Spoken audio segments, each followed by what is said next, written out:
There are more UFO sightings than ever before. Strange lights, alien life, a UFO. What lies behind this increasing number of reports? What the is that? 4 expert UFO investigators are hunting down the truth. Maureen Ellsbury is a respected UFO journalist. I've studied literally thousands of cases, and most have rational explanations. Mike Barra is an experienced aeronautics engineer. Before I believe in flying saucers, I'm going to need hard physical evidence. The other 2 investigators believe that aliens are already here. Daryl Sims is a private investigator and ex-CIA. I was abducted by aliens. I think they're a force for evil. And Stephen Jones claims to have had contact with extraterrestrials. ETs are walking down the main street right now. In this investigation, Wow. multiple UFO sightings in South Carolina I have no idea what that is. and claims of an alien shootout in Ohio What was down there? The lights, that's when I aimed and started shooting.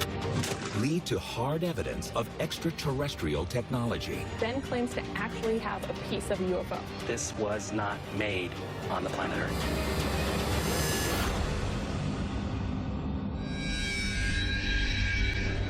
Myrtle Beach, South Carolina. Recently, there have been over 190 UFO sightings reported over the ocean. Now, the 4 highly experienced investigators are in town to discover whether aliens are behind this UFO activity and to gather evidence from local residents. UFO journalist Maureen Ellsbury has background information on the sightings. So we're talking about these lights over Myrtle Beach, which have been reported along the Grand Strand for over 50 years. People seeing erratic lights flying over the ocean. Within the last 10 years or so, the activity's increased a lot. Do we have any witnesses?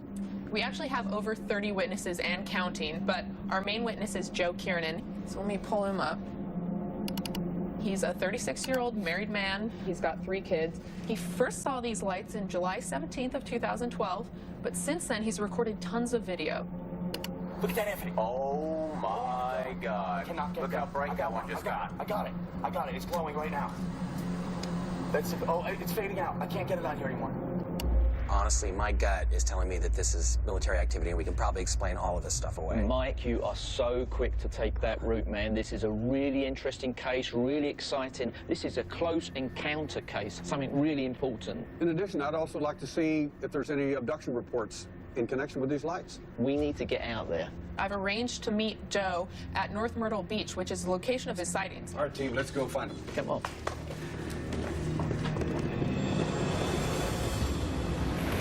I haven't had much help from any avenue I've chosen in helping find out what the lights are, what they might be, what they might be doing. Is anybody safe? Is anybody in danger? These are all questions I need answers for. Joe has agreed to meet the UFO investigators at Myrtle Beach Pier, less than a mile away from his home. Daryl Sims. Nice to meet you, Joe. Nice to meet you. Well, thanks for coming out to tell us about your sightings. Where out here were they occurring? Well, we see them come from the south, and they head right up the coast, sometimes from the north, heading down this way, and they like to glow orange in this area here and take off in the southeast direction. So are you continuing to see these often? Lately, I started seeing them near my house. The lights are becoming lower. They're becoming closer in proximity to my family and my home. Ex-CIA operative Daryl Sims is looking for other witnesses to back up Joe's sightings. Is anyone else in your family or anyone? Yes, my entire family has seen them at least 30 times. How do you feel when you see these things? Do you feel fearful? Do you feel excited? I do feel fear, and I'm looking for someone to assure me we're not in any danger and that we are safe. Well, we're here to help you, and we're here to try to find out what in the world's going on and do whatever we can to see if we can resolve some of this. Thank you so much. It's Thank a you. pleasure. So do you have any more footage you could show us, Joe? I have a lot of new footage. I would really like to take you back to my house and we can take a look. I appreciate your help. Fantastic. You know, guys, I honestly feel really bad for Joe. I mean, he moved down here for this nice, peaceful life, and now he's getting kind of terrified. Investigator Stephen Jones claims to have had positive contact experience with aliens many times. You know, this contact experience, to begin with, seeing these lights, was profound for him. But now, it's just been turned on its head, and there's some fear involved, I'm afraid to say. But fellow investigator Daryl Sims claims to have been abducted by aliens and thinks they are a force for evil. I used to work with exotic animals. They're great at a distance, but when they get real close, I don't have the sense of, wow, I need to go over and pet the tiger, see if it works. But the intelligence behind these lights are not wild animals. They are sentient, caring beings reaching out to Joe and his family for contact. I think you guys are making a few too many assumptions. We have a lot more to this case we need to see before we decide whether this is a hostile or non-hostile thing. Why don't we go to Joe's? Okay. As the rest of the team head to Joe's, aeronautics engineer Mike wants to follow a different lead. Joe's an interesting guy, compelling witness, but he's not a trained observer. And there is another witness named Gary Travis, who is a pilot. So I'm going to leave the team right now, go over to the airport, and talk about what he's seen. Gary Travis says he's seen the same lights as Joe, but from the air. And what I want to do is understand why a trained pilot thinks that these lights are UFOs. Hey, Gary. Hello, Mike. How you doing? Nice to meet you. Ready to fly? Okay, great. Let's go do that. So how many years you been flying, Gary? Well, 38 years. 38 years. You've seen a few things in the sky, I would imagine. Oh, yes, I've been watching skies for a long time. And we're off. You know, I've never seen anything unusual while I'm flying until back in October of 2011. That was the first time. It was probably 15 minutes before sunset. And I was in the landing pattern for that runway. And there was no traffic on the radio, no other planes were announcing they were in the area. What was it that caught your eye? I'm looking for other aircraft, and I saw an orange light over the horizon. Did this have any other lights on it, or was it just a big orange? Just one big orange light. I just estimated 2 or 3 miles away at my same altitude. Okay, so it's out over the ocean, it's bright orange, and it's away from the sun, right? But I didn't look at my instruments, so I just flew straight toward it to get a closer look. And you read some stories about people seeing UFOs and their cars stop. I thought, it wouldn't be good for my engine to quit right now. You know, I didn't want to have to take a swim. I flew toward the light for about 45 seconds. You knew immediately that there was something different about this. It was very unusual. I'm always looking for other aircraft. You know, most conventional aircraft, whether they're large commercial planes or military or whatever, helicopters, they've got strobe lights, they've got a red light, usually a green light. It was definitely not an aircraft. Okay, and how long would you say you observed it for? I'd say 1 minute. About a minute solid. And then what happened to it? It just disappeared. It just blinked out of existence? Blinked out. All I can tell you is this. I've been flying for a long time, and I've been watching skies all my life, and I've never seen lights like these before. Gary is unable to identify the lights, but Mike, who has studied aviation for many years, still believes there is a rational explanation for what Gary saw. Gary's a great guy, rock-solid witness, excellent observer, tons of experience in the air, but what he described and where he pointed out that it was is right where they do the air combat training here locally. So I'm going to get up to the Air Force Base and find out what they were doing and when they were doing it. Early next morning, the rest of the alien investigators arrive at Joe Kiernan's house to examine the new footage he has of the UFO lights. This is the place we're going to investigate this case thoroughly. Hey, Joe. Hello, how are you? Thanks for having us over. Oh, please, come in. Very happy to have you. Thanks, Joe. Hi, Joe. Oh, nice to see you again. Good to see you, sir. Please, come in. This is a lovely home you got here. It's very nice. Thank you very much. But before he shows them his video, Joe takes the team to the back of his house to point out the flight path of the UFOs. The majority, when they come traveling right through here, and they tend to be right over this tree line here at an incredible How close to these trees and these houses do they actually get? It's seldom they're higher than that tree line. Joe followed the lights and filmed them at a pond behind the trees. He wants to show the UFO investigators just what he saw. This is what I see over that pond. And you can see here, as the camera pans right, there appears to be something red that'll grab your attention. It enters there. When you put it in slow motion, it breaks the plane of the water. It will glow.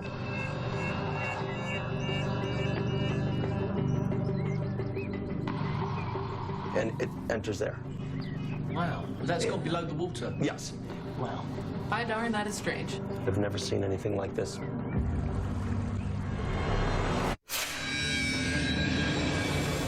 Four expert investigators are in Myrtle Beach, South Carolina, where multiple UFOs have been sighted over the ocean. Local witness Joe Kiernan has filmed the UFOs over the beach. They glow orange and take off in the southeast direction.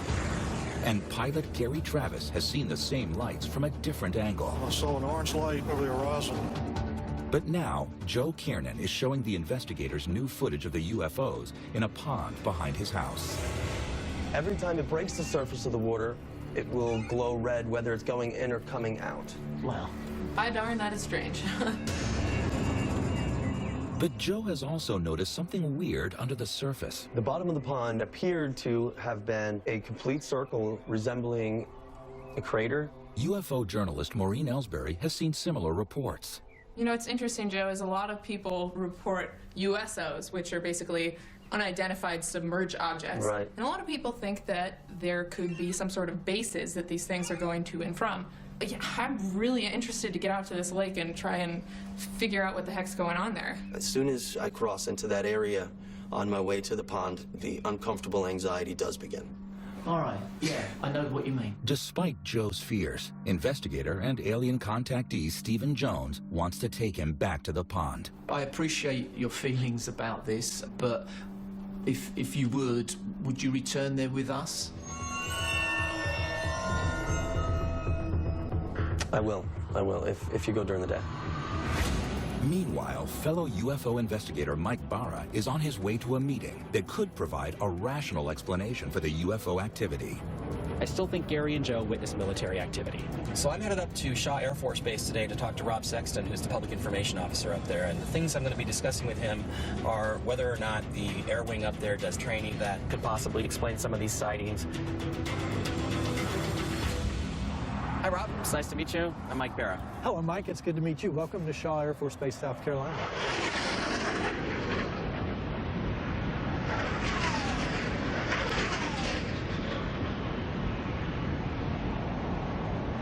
it's really cool. So the first thing that I'd like to ask you is, do you guys train here at all with your aircraft? Well, yes, we do. Shaw's 20th Fighter Wing is the largest combat F-16 wing in the United States Air Force. We train over the ocean, off Myrtle Beach, all the time. And because it is combat training, our aircraft do eject flares. Do you ever do training exercises over land, over populated areas? Yes, it could occur over land as well. Would you happen to have a schedule of the weeks in the last, say, 6 months that you guys Actually, I have done looked into that, and so I'm able to provide you a schedule of the weeks that we did night fly in 2012. Okay, that's fantastic, and we'll be able to compare that with the sightings that we have. I think the case to be made that these are flares is pretty strong. That evening, Mike meets with Joe at Myrtle Beach. Mike's devised an experiment he believes will prove to Joe that what he's seeing are military flares, not UFOs.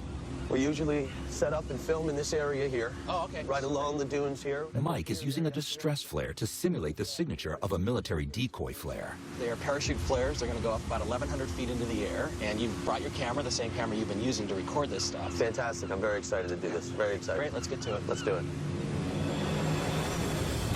Cameras ready? I'm ready to roll. All right, let's go.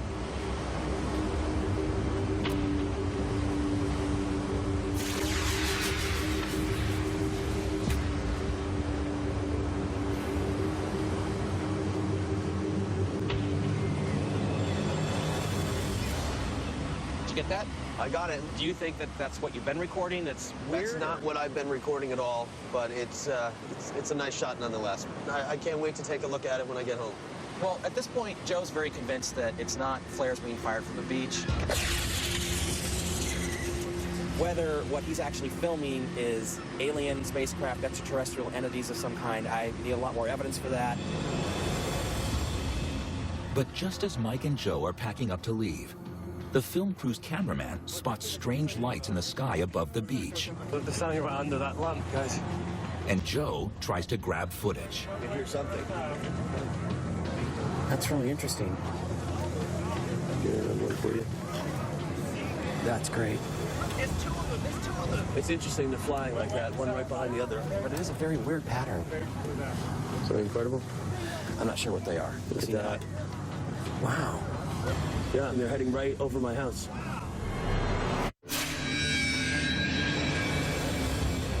The alien investigators are at UFO hotspot, Myrtle Beach, South Carolina. Hello, how are you? Witness Joe Kiernan has shown the team his videos of UFOs near his house. Wow. Investigator Mike Barra's test to prove Joe was seeing military flares has failed to convince him. That's not what I've been recording at all. But now they're in the middle of a real UFO encounter. I have no idea what I'm looking at. Something incredible? Wow. They're moving too slowly to be aircraft or any kind of jets. There's not going to be any combat testing tonight, so I don't really know what to say about them. They stayed in very tight formation, which indicates military, but I'm not sure what they are. Aliens? It would be going too far for me to say that they were aliens, but I don't know what to say about it other than it was a bit strange. The following morning, investigators Daryl, Maureen, and Stephen take Joe to the lake behind his house, where he recorded his footage of the UFOs. This is it. This is the pond in question.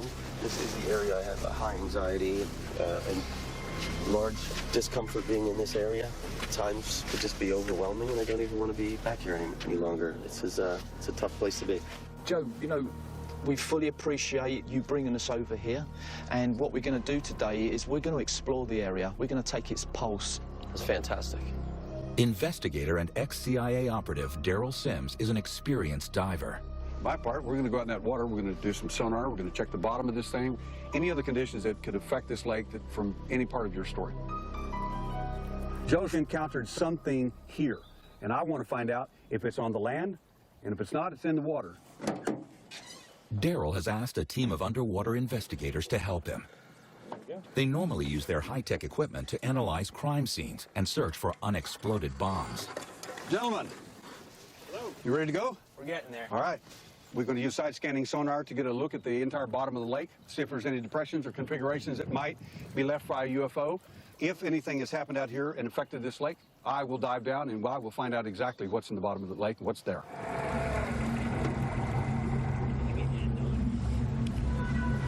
I want to check everything that's out here that's an anomaly. I don't care what it is. Joe told Daryl and the team that he thought there was a crater on the lake floor. All right, so we come along out of this cove here. Right. After just a few minutes of scanning, something strange starts to emerge on the sonar monitor. Geologically, you know, that's kind of an anomaly. Do you have any idea what might cause something like that? Not a clue. You ever seen anything like that in a lake before? No, can't say that I have. There's a depression out here that we found in the deeper part of the water. We've already marked it. We're going to go back and look at that. And some of these other configurations at the bottom of this lake, or this pond, kind of don't make sense. The side scanner has thrown up an anomaly, but it doesn't give Daryl all the information he needs. There's only one way for me to know for sure the UFO's landed in this water. I'm going to have to go down there and take a look.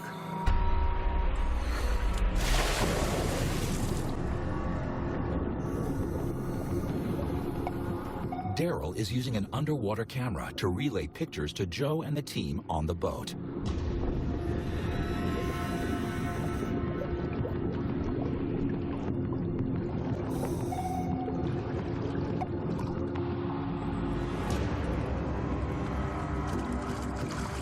Where Daryl's down under the water right there, that's the area where the orbs of light were moving around in the water. Okay, so if there's a signature of them being in the water, Daryl might be able to pick something up. After more than an hour, Daryl finally emerges with his findings. The fact is that this lake is crystal clear, nothing grows here. That's really odd, because everything around here is infested with alligators and every kind of biology you can imagine. There is absolutely nothing living in here, absolutely nothing in this water, and I'm baffled as to why. The UFO investigators regroup to discuss the latest findings. Both Daryl and Stephen claim to have first-hand knowledge of aliens. They suspect Joe may be subconsciously withholding information. I believe his close encounters are more than just seeing lights. Here's the point. Something profound happened to Joe at the lake area. That's why he has this huge reticence to go there. I believe that Joe has had an encounter with the pilots that are flying these lights. Stephen, who claims to have had lifelong contact with ETs, heads to meet Joe at Myrtle Beach. I've been having ET contact experience all my life, and although challenging, it's been very positive. I believe the ETs are here to help us. My suspicion is that Joe has had contact. He's drawn to certain locations, but he doesn't know why. And in my experience, my particular experience, and other people that I've spoken to, this is because he has had some direct contact. Hey, Joe. How's it going? Good, how you been? I'm good, I'm good. So you've seen these lights in a few locations now, but as I believe it, you feel there's like a reluctance in your heart to return to certain locations. Why do you think that is? There are particular locations that do have an overwhelming discomfort when I do try to enter them at certain times. In my experience, as somebody who's had very direct contact, would it be outrageous of me to suggest that you might have had more of a contact experience in these events than you remember? I wouldn't consider that outrageous, because I haven't been able to find out what they are in any capacity. It's been a tough road all by myself. I've had to act particular ways. You feel that their presence is connected with your presence? Yes, I feel there is a message that I'm missing. Whatever it is, these sentient beings have touched our lives. This is real. This is happening every single day to millions of people around the world, and we recognise each other. Joe, you know, I just want to say that meeting you has been an absolute pleasure. It just fills my heart with joy to meet another me that is having this sort of experience. So, Joe, thank you so much. Pleasure's all mine, Steve. Pleasure. To investigate the increased sightings of UFOs over Myrtle Beach, the investigators watched footage. That is strange. Wow. Talked to eyewitnesses. I saw an orange light over the horizon. And saw UFOs themselves. Wow. I'm not sure what they are. Now, the UFO investigators meet to discuss their findings. Guys, we were right. Joe admits he's had close contact with the ETs. I just hope he can get over his fear. That's pretty amazing. That means that there's a pattern here. Some of these lights may mean that people are having extraterrestrial contact. Yeah, when you say pattern, the first thing I go back to is the lights that we saw on the beach when we were down shooting flares. I mean, I have never seen aircraft like that before, and I really can't explain them. But Daryl, who claims to have been abducted by aliens, believes he knows exactly what the UFO sightings mean. Well, maybe I can give you some help there. When lights get close to people like that, it's usually contact. When they get super close, it's abduction.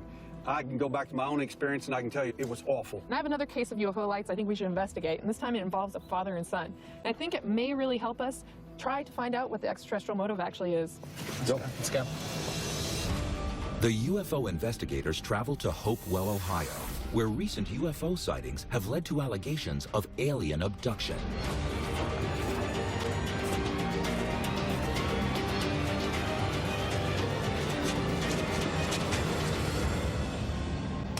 So we have another case similar to Joe's, where a witness is reporting orange orbs as well as other unidentified bright lights in the sky.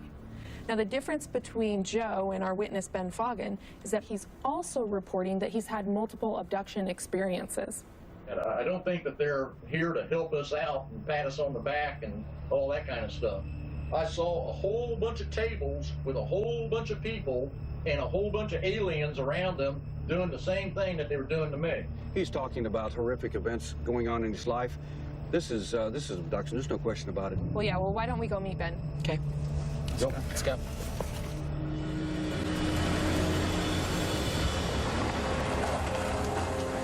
The investigators head to meet Ben, who claims that UFO lights, similar to those seen at Myrtle Beach, led to his abduction. Ben Foggin. Yes, sir. Glad to meet you. I'm glad to see you guys here. I've been wanting to talk to somebody about all this for quite a while. Well, that's why we're here. So, Ben, where and when was the last time you had some sort of contact? Out in our backyard. And what exactly happened there? Ran into some orbs. So is it in amongst the trees? Yes, sir. There was two of them. They were white at first, and one of them disappeared and just left one, and it changed yellow, from white to yellow. Ben, can you tell us exactly what happened here? I was abducted.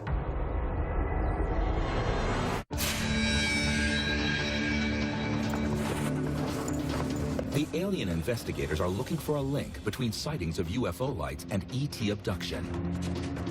In South Carolina, witness Joe Kiernan felt threatened by orb-shaped lights. I'm looking for someone to assure me we're not in any danger. Then investigator Mike Barra witnessed them for himself. I don't know what to say about it other than it was strange. Now they are in Hopewell, Ohio, where eyewitness Ben Foggin claims similar UFO lights led to his abduction. I was abducted.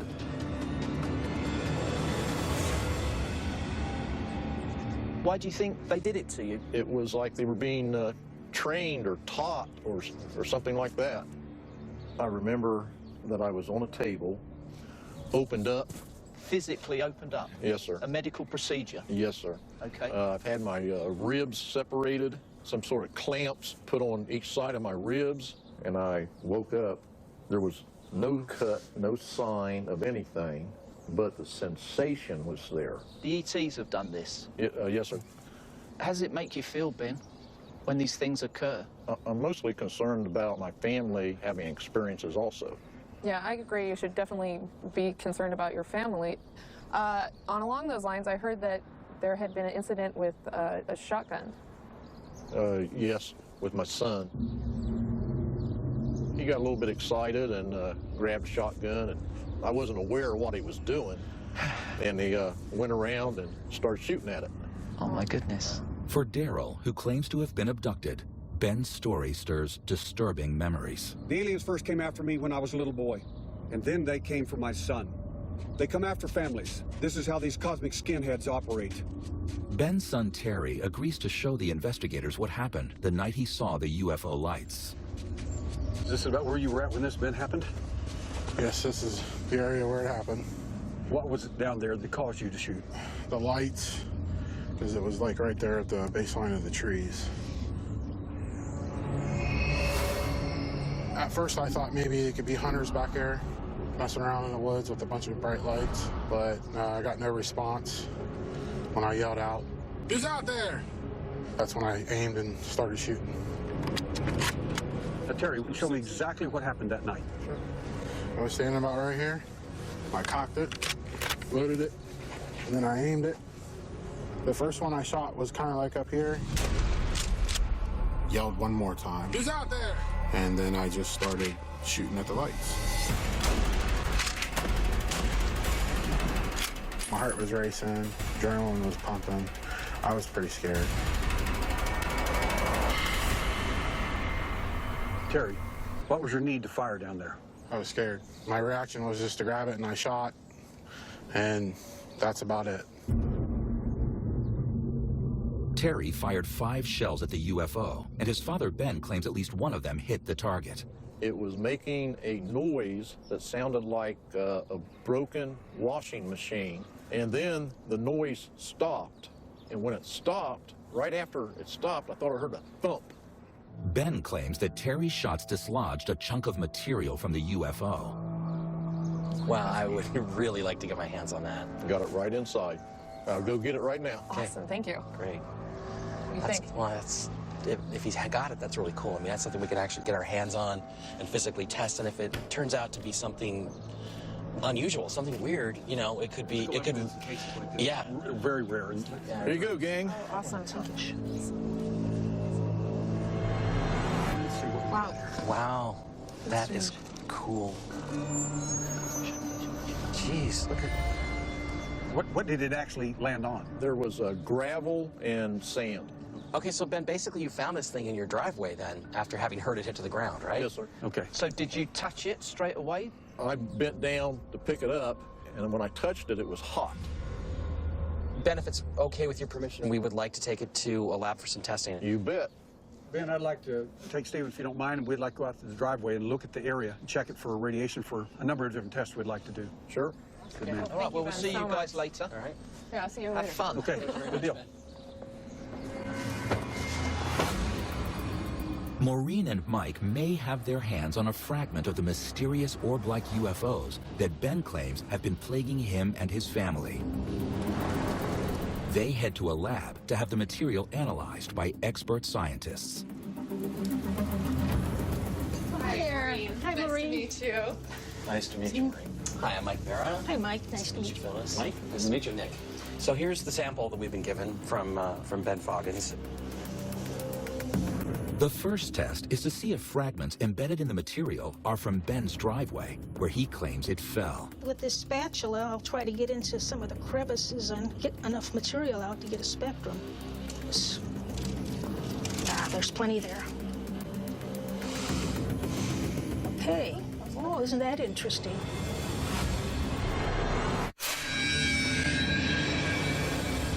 Sightings of orb-shaped UFO lights in South Carolina. Wow. By darn, that is strange. And Ohio. They were white at first. Led to claims of alien abduction. I was abducted. And material being shot off a UFO. Now investigators Maureen Ellsbury and Mike Barra are having the material analyzed and are getting surprising results. Okay. Oh, isn't that interesting? Right here is a little bit of silicate from the dirt in the driveway. Typical limestone gravel is used in Ohio for... Yeah, typical driveway. So that can confirm that it was actually in his driveway. Yeah. The traces of dirt found on the material back up Ben's story of a lump of hot metal landing in his driveway. But more tests must be done before Mike and Maureen will find out what the material is made of and where it came from. Yeah, do you think you could call me with the results? Certainly will. Great. I'm really excited to figure out what this is.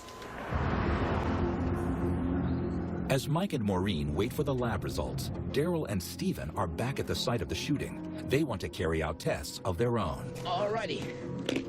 Very good. Daryl has a theory that UFOs become radioactive as they travel through space, and that they can leave a signature of radiation where they land that can be detected by using a Geiger counter. When you push this button, it'll set it on.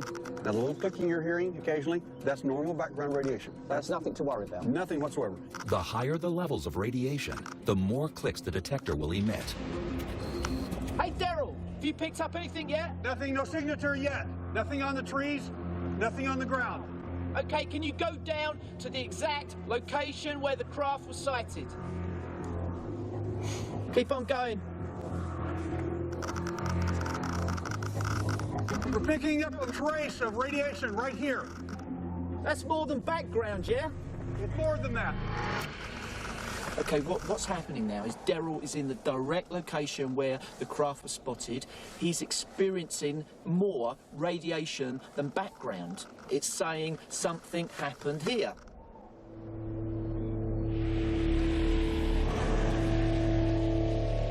As night falls, Mike and Maureen finally get the call from the lab.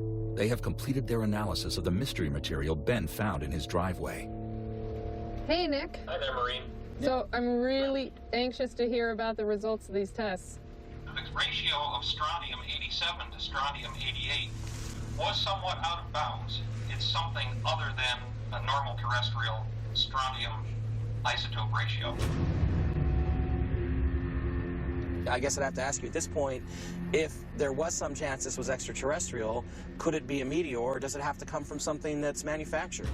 Yeah, it would have to have been manufactured somewhere. It really does not appear to be an exact match to any known alloy, at least none that I've been able to find.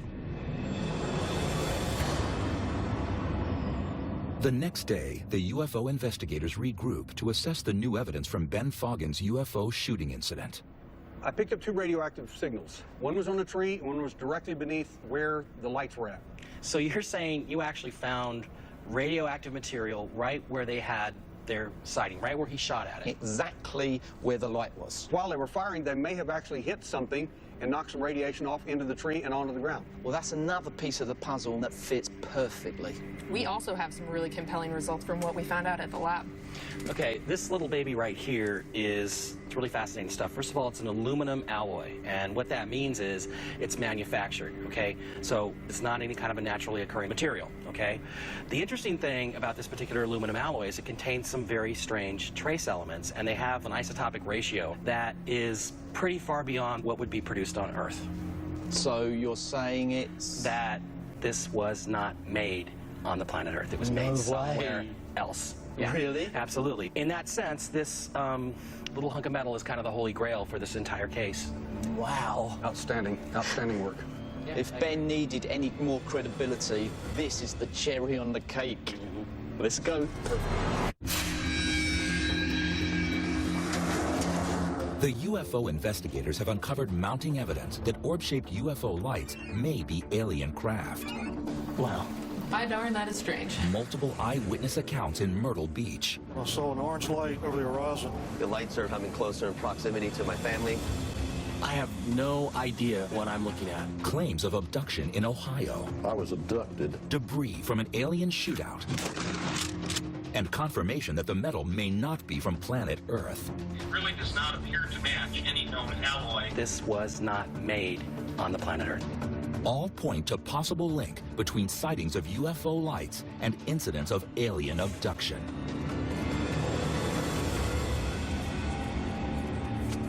The team meet with Ben Foggin to reveal their findings. My friend.